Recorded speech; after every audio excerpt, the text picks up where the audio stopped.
A Martin County sergeant who was charged with battery against an inmate is now back at work at the jail. The state attorney's office dropped those charges against Stephen Picara last week. WPTV's Megan McRoberts spoke with the state attorney's office about what changed.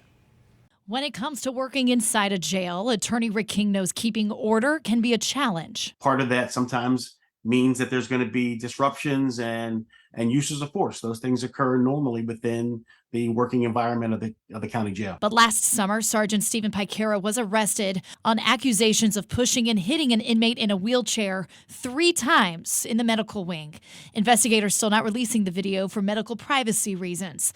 King represented Picara. You know, when you think about you had a fight with a guy in a wheelchair, I mean, I can see where it doesn't appear as though, you know, it's a fair or an obvious situation where you would use force. But King says the inmate had a history of violence against law enforcement officers. Investigators also found surveillance cameras in the medical wing didn't fully capture the encounter, making any claim of excessive force harder to prove. The deputy adamantly denied making any strikes.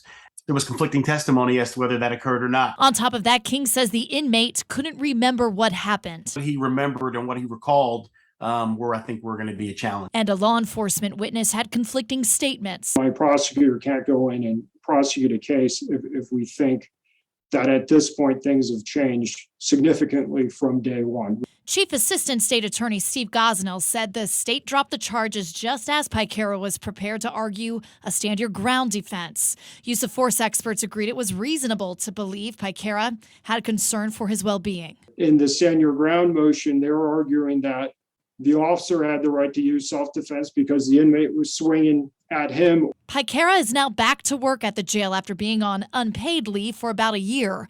A police union representative said once they see the results of an internal affairs investigation, they will likely try to argue he deserves back pay. Megan McRoberts, WPTV News Channel 5.